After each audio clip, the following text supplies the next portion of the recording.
नमस्कार, मैं रीनू यादव आप सभी दर्शकों का अन्नदाता कार्यक्रम में स्वागत करती हूं। किसान बहुत परिश्रमी होते हैं। वे खेतों में जी तोड़ मेहनत करते हैं। जो अनाज, फल और सब्जियां उगाते हैं, हमारे देश की अर्थव्यवस्था का लगभग समूचा भार उन्हीं के कंधों पर ही है। ऐसे ही भारतीय किसानों को खेतीबाड़ी से जुड़ी बहुत सी नई, रोचक और लाभकारी जानकारियां देने के लिए हर रोज सुबह हम आपके साथ आते हैं। तो चलिए कार्यक्रम शुरू करने से पहले देखते हैं क्या है आज के अन्नदाता में। हमारे प्रदेश के बहुत से किसान भाई मधुमक्खी पालन व्यवसाय करके अच्छा लाभ कमाते हैं। क्योंकि अभी वातावरण का तापमान बढ़ने लगा है और इस गर्मी के मौसम में इनकी विशेष देखरेख की जरूरत होती है। तो गर्मी के मौसम में मधुमक्खियों की देखरेख और प्रबंधन किस तरह से करना है, इस बारे में सुझाव दे रहे हैं डॉक्टर अशोक सिंह यादव। किसान भाइयों, जैसा कि हम सभी जानते हैं कि अभी गर्मी का मौसम चल रहा है और इस मौसम में मधुमक्खी पालन में उसका प्रबंधन एक बहुत ही महत्वपूर्ण हो जाता है। क्योंकि इस समय अगर हमने मधुमक्खियों की जो हमारी इकाई लगी हुई है, जो हमारी मधुमक्खी कॉलोनियां हैं, उनका सही तरीके से अगर हम प्रबंधन नहीं किया तो हमें काफ़ी नुकसान उठाना पड़ता है। किसान भाइयों, जैसा कि हम सभी जानते हैं, ग्रीष्म ऋतु में मधुमक्खी पालन के लिए जो विशेष जो हमें सावधानियाँ रखनी हैं, उसमें सबसे पहले तो हमें जो है ये देखना होता है कि जब इस समय जो है हमारे क्षेत्र में फसलों का अभाव होता है। लगभग जो रबी के सीज़न की जितनी भी फसलें हैं वो सारी की सारी फसलें जो है वो कट चुकी होती हैं और हमारे आसपास के एरिया में जो है फ्लोरा की कमी हो जाती है। तो किसान भाइयों, सबसे पहले तो हमें देखना है कि हमें अपनी जो मधुमक्खी जो कॉलोनी है उनका स्थान परिवर्तन की आवश्यकता होती है। सबसे पहले तो हम जो है जो हमारी जो गर्मी में मधुमक्खी की जो कॉलोनी है उनको किस प्रकार हम सुरक्षित करें, ये हमें देखना जरूरी है। मौन पालक भाइयों, गर्मी के मौसम में मधुमक्खी पालन से अधिक शहद उत्पादन के लिए आप मधुमक्खियों की देखरेख किस तरह से करें, इसकी जानकारी कुछ इस प्रकार से है। तो सबसे पहले हमें स्थान का चयन करना है और ऐसे स्थान का चयन करना है जहां गर्मी के मौसम में हमारी जो मधुमक्खी कॉलोनियां हैं वो हम वहाँ रख सकें और उनका जो है सही तरीके से उनका जो है प्रबंधन कर सकें। तो इसके लिए सबसे पहले तो हमें ऐसी जगह देखना है जहाँ जैसे कि बगीचे वगैरह होते हैं, जहाँ पर जो है जैसे गर्मी के मौसम में कई बगीचे हमारे आसपास जो हमारे क्षेत्र में होते हैं, जैसे अमरूद का बगीचा है या आम का बगीचा है, नींबू है और दूसरे जो कुछ फल वृक्ष होते हैं, उससे भी जो है मधुमक्खी को जो फ्लोरा मिलता है। इस प्रकार के बगीचों में हम अपने जो है कॉलोनी को हम जो है ले जाकर वहाँ पर शिफ्ट कर सकते हैं। दूसरा, स्वच्छ पानी की व्यवस्था वहाँ पर होना चाहिए, क्योंकि गर्मी में मधुमक्खी को जो है पानी की आवश्यकता होती है। तो हमें जो है स्वच्छ पानी का वहाँ प्रबंधन हो, ये हमें देखना ज़रूरी है। साथ ही साथ जहाँ पर हम जो है अपनी कॉलोनी यहाँ पर गर्मी में हम रख रहे हैं, वहाँ पर ये भी देखना है कि आसपास के एरिया में जहाँ हमने बगीचे में अपनी कॉलोनियाँ रखी हुई हैं, वहाँ अगर फ्लोरा उपलब्ध है। जैसे कि गर्मी में हम देखते हैं कई प्रकार की जो है सब्जियाँ हमारे किसान भाई गर्मी में लगाते हैं।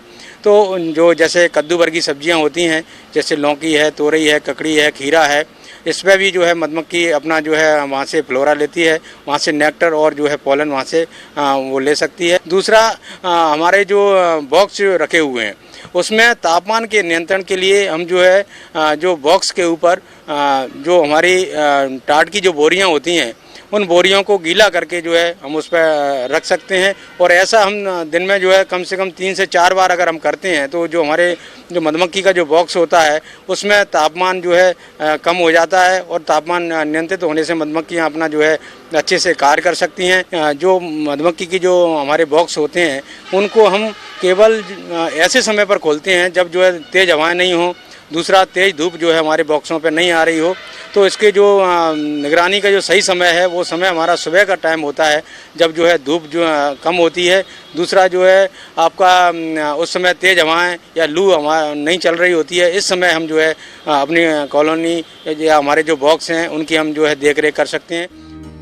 मौन पालक भाइयों, गर्मी के मौसम में फूलों की उपलब्धता कम होने लगती है, इसलिए मधुमक्खियों को इस समय कृत्रिम आहार देने की आवश्यकता होती है। तो आप किस प्रकार कृत्रिम आहार तैयार करके मधुमक्खियों को दें, आइए जानते हैं।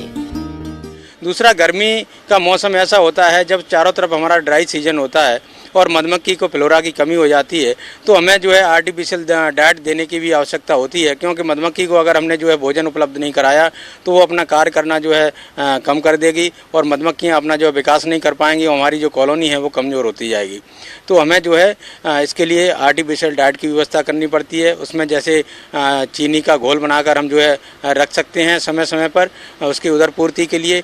दूसरा, उसमें जो है प्रोटीन की मात्रा बढ़ाने के लिए हम जो है जो जैसे बेसन वगैरह को भी उसमें हम जो है ऐड कर सकते हैं। साथ ही साथ स्वच्छ पानी को हम जो है बर्तनों में भर के जो है जगह जगह रख सकते हैं, जिससे कि जो है मधुमक्खी अपना जो है वहाँ से पानी ले सके। और अगर उसमें किसी प्रकार की कोई समस्या आ रही है उसका निदान भी तुरंत करें, क्योंकि अगर कोई मान लो कोई कीट या कोई बीमारी की समस्या आती है तो अगर हम जो है उसका मॉनिटरिंग नहीं करते हैं तो वो समस्या दिनों दिन बढ़ती जाती है। अगर सही समय पर जो है नियमित रूप से अगर हम उसका निरीक्षण कर रहे हैं तो समस्या के बारे में हमें समय से पता चल जाता है और उसका हम जो है निदान भी कर सकते हैं। तो किसान भाइयों, गर्मियों में हम जो है विशेष रूप से ध्यान रखें, जिससे कि आगामी आने वाले जो हमारा सीजन है, जब फ्लोरा पर्याप्त मात्रा में हमारे क्षेत्र में होता है, फिर हम उससे जो है अधिक से अधिक जो है लाभ ले सकते हैं। हरित क्रांति के बाद से ही खेती में जिस प्रकार से रासायनिक उर्वरकों का बड़ी भारी मात्रा में प्रयोग हुआ है, इससे बहुत ही तेजी से खेती योग्य भूमि बंजर हो रही है और फसलों की पैदावार पर प्रतिकूल प्रभाव पड़ रहा है। इसलिए आपको जैविक खादों का प्रयोग अधिक से अधिक करना चाहिए। इसी के तहत आज हम आपको जीवामृत बनाने के बारे में बता रहे हैं, तो इसकी जानकारी के लिए देखिए कार्यक्रम का यह अंश।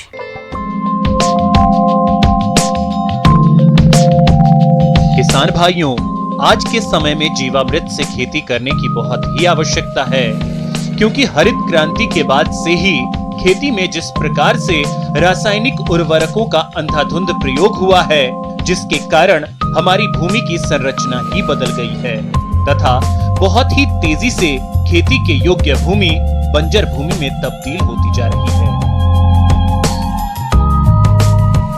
ऐसी स्थिति में भूमि की उत्पादन क्षमता दिनों दिन कम और खेती महंगी होती जा रही है। लाखों रुपया किसानों का रासायनिक उर्वरकों और कीटनाशकों पर खर्च हो रहा है। खेतों में लगातार रासायनिक उर्वरकों के प्रयोग से फसल की पैदावार पर भी प्रतिकूल प्रभाव पड़ रहा है।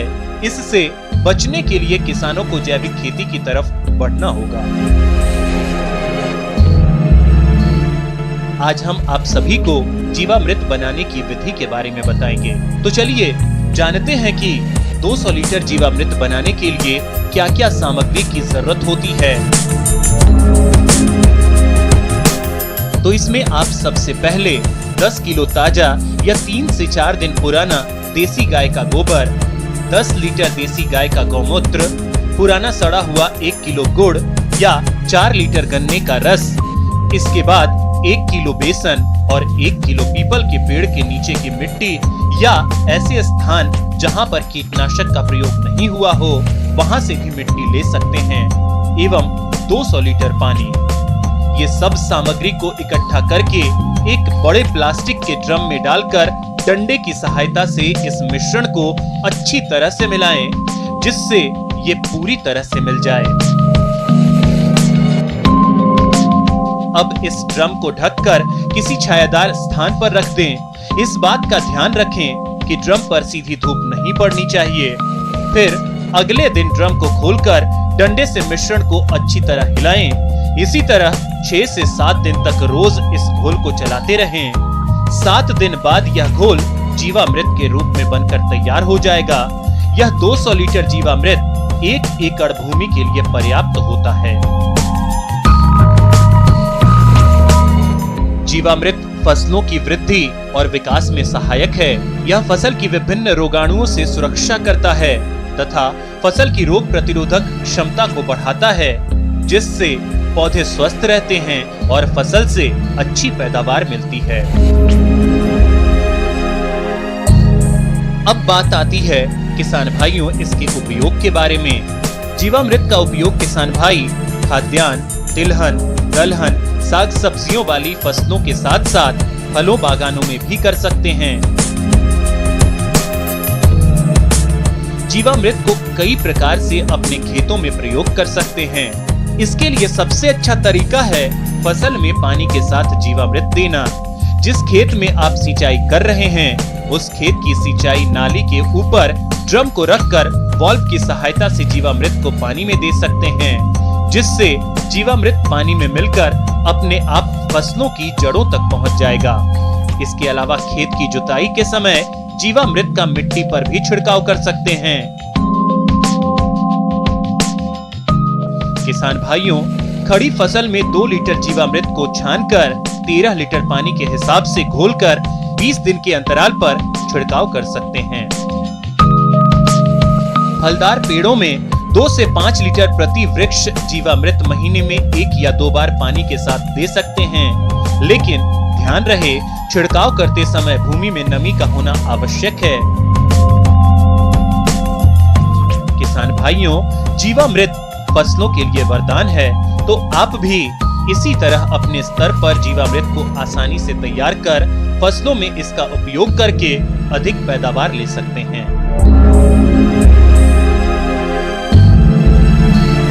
किसान भाइयों, मौसम में बदलाव हो रहा है। दिन में कभी तापमान बढ़ जाता है तो रात में तापमान कम हो जाता है। ऐसी स्थिति में मुर्गियों की विशेष देखरेख की जरूरत होती है, अन्यथा अचानक मौसम में हो रहे बदलाव के कारण मुर्गियां मरने लगती हैं और हमारे किसान भाइयों को हानि उठानी पड़ सकती है।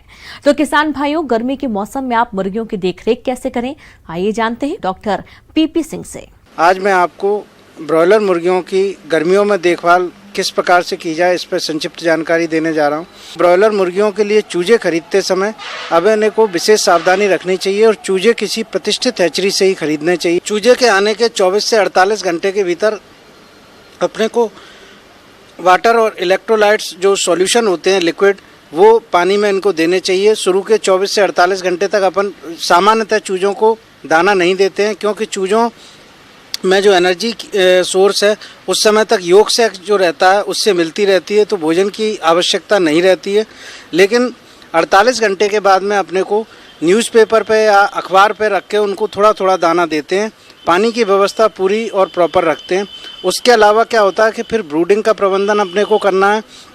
ब्रूडिंग में क्या होता है कि शुरू की अवस्था में ब्रॉयलर मुर्गियों के शरीर पे पंख पूरी तरह से विकसित नहीं होते हैं, तो उनको ठंड लगने की संभावना काफ़ी अधिक रहती है। अतः इस परिस्थिति में अपन क्या करते हैं कि कृत्रिम गर्मी देके चूजों को अपन सर्दी से बचाने का प्रयास करते हैं। ब्रूडिंग का जो समय होता है वो इस बात पर निर्भर करता है कि वातावरणीय परिस्थितियां कैसी हैं। जैसे गर्मी के सीजन में हो सकता है आपका 4-5 दिन के समय में ही ब्रूडिंग की ज़रूरत पड़े और बाकी समय ना पड़े, तो ब्रूडिंग का प्रबंधन करें। किसान भाइयों, गर्मी के मौसम में मुर्गियों के उत्पादन पर बुरा प्रभाव पड़ता है, इसलिए आपको मुर्गियों के आवास प्रबंधन पर ध्यान देना जरूरी होता है। तो आप किस तरह से करें आवास प्रबंधन, आइए जानते हैं। दूसरा क्या है कि गर्मी के मौसम में यदि गर्म हवाएं चल रही हैं तो शेड में जो जाली है उसमें अपन टाट की बोरी लगा सकते हैं, और टाट की बोरी लगाने के बाद हल्का सा पानी भी छिड़क सकते हैं, जिससे कि उनको जो अंदर का तापमान है शेड का वो लगभग 22-23 डिग्री सेंटीग्रेड के आसपास आ जाए। अगर प्रयास करें नहीं आ रहा है तो उसमें आर्टिफिशियल या कृत्रिम रूप से पंखे लगा सकते हैं, फॉगर्स लगा सकते हैं, और ज़रूरत पड़ने पर कूलर की भी व्यवस्था कर सकते हैं। इसके अलावा जो अपना मुर्गी का जो बाड़ा है उस बाड़े में जो छत है, वैसे तो जो रिकमेंडेशन रहती है उसके हिसाब से ये एस्बेस्टस की या सीमेंट की चद्दर से रूफ बनाना चाहिए, लेकिन मान लीजिए अगर लोहे की चद्दर लगी हुई है तो उसके कारण वातावरण में शेड के अंदर जो है गर्मी काफ़ी रहेगी। तो उस परिस्थिति में अपन बाजरे की कड़वी या अन्य किसी प्रकार का सूखा चारा जो रहता है उसको शेड की छत पर डाल दें और उसमें बाल्टी से अगर पानी छिड़क दें या पाइप से पानी छिड़क दें तो उससे भी तापमान काफ़ी हद तक कम किया जा सकता है, और जो गर्मी या हीट स्ट्रेस के कारण पड़ने वाले प्रभाव है उनको काफ़ी हद तक अपन कम कर सकते हैं। किसान भाइयों, मुर्गियों के उचित विकास के लिए गर्मी के मौसम में आहार प्रबंधन करते हुए मुर्गियों को हीट स्ट्रोक से कैसे बचाएं, आइए जानते हैं। जो दूसरी महत्वपूर्ण बात है वो गर्मी के मौसम को देखते हुए है, वो ये है कि गर्मी के मौसम में ब्रॉयलर मुर्गियों को अपने को खान पान में कुछ विशेष सावधानियां रखनी चाहिए। देखिए, सबसे पहली और महत्वपूर्ण बात तो ये है कि ब्रॉयलर के मुर्गियों के शरीर में जब जो दाना जो अपन देते हैं वो पचता है, तो उसके जो आहार ग्रहण करता है उसके 3-4 घंटे बाद में जब दाना पचता है तो शरीर में गर्मी पैदा होती है, और वो गर्मी जब शरीर में पैदा होती है और उसी समय यदि वातावरणीय तापमान भी बहुत ज़्यादा है तो ये गर्मी का डबल प्रभाव मुर्गियों पे पड़ता है, और उसके कारण मुर्गियों का परफॉर्मेंस जो है काफ़ी ख़राब हो जाता है। और कई बार ऐसी स्थिति देखने में मिलती है कि मुर्गियां हाँफने लगती हैं और गर्मी से बचने का जो फिजियोलॉजिकल तरीका होता है उसके अनुसार ये पेंटिंग करने लगती है या ओपन माउथ ब्रीदिंग करती है, मतलब खुले मुंह से सांस लेती हैं और पंख फैला लेती हैं चारों तरफ, और जो आहार है वो उसको ग्रहण करना बंद कर देती हैं। तो इस परिस्थिति में किसान भाई ये कर सकते हैं कि जो इनके खाने पीने का समय है उसमें परिवर्तन करना पड़ता है। तो उसमें परिवर्तन इस प्रकार से अपन कर सकते हैं कि देखिए, सुबह 10 बजे से पहले तक अपना मुर्गियों को जो दाना अपन देते हैं वो दाना पूरा दे दें, और 10 बजे के बाद में जो फीडर है या जो दाने वाले बर्तन हैं उनको पूरी तरह से खाली कर दें। सुबह 10 बजे के बाद से लेके आपके शाम के करीब 6 बजे तक अपने को उनको कोई भी दाना नहीं देना है। उसके बाद में 6 बजे के आसपास उनको दाना दें, और रात में भी ज़रूरत पड़ने पर उनको दाना भर सकते हैं, अपन पुनः खिला सकते हैं। उसके बाद में ड्रिंकिंग वाटर, जो ये पीने का पानी है, उसको साफ़ सुथरा और ठंडा ड्रिंकिंग वाटर या पीने का पानी ठंडा उपलब्ध कराने का प्रयास करें। सामान्यतः हीट स्ट्रेस की रोकथाम के लिए मुर्गियों में विटामिन ई का काफ़ी अच्छा उपयोग किया जाता है। विटामिन ई का अपन फीड में मिला के दे सकते हैं।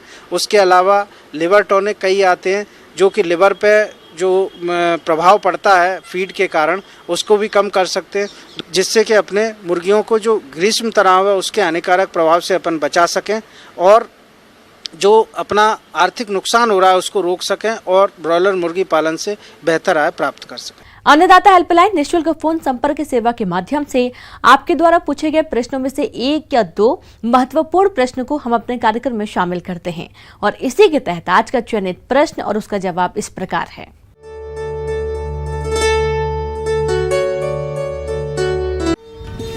अन्नदाता कार्यक्रम में आज जो प्रश्न हमने शामिल किया है उसे पूछा है गांव अर्जुनपुरा, जिला कोटा से राम किशोर सैनी ने। आप एंथूरियम फूल की खेती पर जानकारी चाहते हैं, तो राम किशोर जी आपके लिए प्रस्तुत है कार्यक्रम का यह अंश। कि एंथूरियम की खेती कैसे की जा सकती है। ये एक बहुत ही लाभदायक फ्लावर है, जिसमें के कारण क्योंकि इसका जो कट फ्लावर है उसके साथ साथ इसका फोलिएज भी मार्केट में बिकता है। इसका एक पोट अगर हम बेचते हैं बिना सीड के तो 200 से 300 रुपये प्रति पोट के हिसाब से मार्केट में मिलता है। इसके अतिरिक्त इसके कट फ्लावर हैं जो मार्केट में 15 रुपये से लेकर 30 रुपये प्रति कट फ्लावर के हिसाब से मार्केट में बिकता है। तो हम ये तो बात हो गई हमारे लाभ की। अब बात करते हैं इसमें इसकी खेती कैसे की जा सकती है। तो सबसे पहले हमारे रीजन के लिए ज़रूरी है कि यहाँ पे कौन सी वैरायटी सबसे अच्छा करती है। एंथूरियम फूल से अधिक लाभ मिले इसके लिए इसकी उन्नत प्रजातियों का चयन करना चाहिए। बाजार में विभिन्न रंगों के अनुसार फूलों की प्रजातियां मिलती हैं, जैसे लाल रंग की किस्में टेम्पटेशन, मैरिसस रेड, एविटा सफेद रंग की किस्में एंजल, मॉरिसस सफेद का प्रयोग कर सकते हैं। और भी रंग की किस्में होती हैं जिनका प्रयोग कर सकते हैं। किसान भाइयों, फूलों की विभिन्न किस्मों का चयन करना सही रहता है, क्योंकि बाजार में विभिन्न रंगों के फूलों की मांग होती है। इसके पौधों को हमेशा विश्वसनीय संस्था से ही खरीदना चाहिए। जो तापमान है इसको 28 डिग्री से ज़्यादा तापमान इसके लिए असहनीय होता है। ज़रूरी है कि हम पॉली हाउस के अंदर जो नेट हाउस होता है ऊपर टॉप उसका पॉलीथीन से कवर हो और साइड में जो है 75% नेट शेड हो, उसी के अंदर हम इसको लगा सकते हैं, जिसमें फोगर वगैरह लगे हों ताकि हम ह्यूमिडिटी उसमें मेंटेन कर सकें। जी, अधिक गर्मी और सर्दी को छोड़कर आप इसको पूरे साल भर कभी भी अंदर में लगाया जा सकता है इसको। फिर बात करते हैं इसके कल्टीवेशन की। तो कल्टीवेशन तो इसके लिए सबसे पहले मीडिया बहुत ही इम्पोर्टेंट है, ज़रूरी है, क्योंकि इसको ज़मीन में नहीं किया जा सकता। इसके लिए सोयल लेस मीडिया की ज़रूरत होती है, जिसमें हम आप राइस हस्क ले सकते हैं, कोको हस्क ले सकते हैं, ब्रिक्स पीसे जो टुकड़े होते हैं ईंटों के वो ले सकते हैं। इसके अलावा जो कोयला होता है वुडन चारकोल उसका उपयोग करते हैं। किसान भाइयों, एंथूरियम फूल की खेती के लिए सबसे जरूरी होता है इसे उगाने वाला मीडिया तैयार करना। मीडिया तैयार करने के लिए कोकोपीट, सड़ी हुई पत्तियां, बालू मिट्टी, लकड़ी का बुरा आधा, घास और पुआल आदि की जरूरत होती है। इन अवयवों क्यारियों में डालकर हल्की सिंचाई करते हैं और कुछ दिन तक इन्हें सड़ने देते हैं। इसके बाद तैयार पौधों या सर्कस की रोपाई 25 से 30 सेंटीमीटर की दूरी पर करते हैं। एक क्यारी में पौधों को 2 से 3 कतारों में लगाते हैं। जो हमने यहाँ पे पाया है वो सबसे अच्छा है 4 ग्राम प्रति लीटर NPK जो वाटर सोल्यूबल आता है वो हम इसको यूज कर सकते हैं। वाटर सोल्यूबल को हमको वीक में 2 बार स्प्रे करना होता है लीफ पर। इसके अतिरिक्त कैल्शियम नाइट्रेट और मैग्नीशियम सल्फेट आधा ग्राम प्रति लीटर 15 दिन के अंतराल पर इसमें स्प्रे किया जाता है। एंथूरियम फूल की फसल बहुवर्षीय फसल होती है, इसलिए फसल से सही पुष्प उत्पादन मिलता रहे इसके लिए समय समय पर कुछ खास प्रबंधनों को करना पड़ता है, जिनमें से प्रमुख है फसलों की कटाई छटाई। प्रत्येक पौधों पर केवल 6 से 8 पत्तियां ही रखना चाहिए। शेष पुरानी पत्तियों और रोग ग्रसित पत्तियों की कटाई कर देनी चाहिए। इससे फूलों की बढ़वार अच्छी होती है। किसान भाइयों, अन्नदाता आपकी सेवा के लिए संकल्परत है। कृषि संबंधित समस्या एवं सुझावों के लिए आप हमें इस पते पर संपर्क कर सकते हैं। प्रोड्यूसर अन्नदाता news 18 Rajasthan, Ramoji film city Hyderabad 501512। साथ ही आप हमें ईमेल भी कर सकते हैं। हमारा ईमेल है p18annadataraajasthan@nw18.com। और इसके अतिरिक्त आप हमें निःशुल्क हेल्पलाइन नंबर 180041922155 पर सोमवार से शनिवार सुबह 10 से शाम 4 बजे के बीच संपर्क कर सकते हैं। किसान भाइयों, अब समय हो रहा है आपसे विदा लेने का, तो हमारी अन्नदाता टीम को दीजिए इजाजत। कल फिर आपसे मुलाकात होगी कृषि संबंधित कुछ और महत्वपूर्ण जानकारियों के साथ। नमस्कार।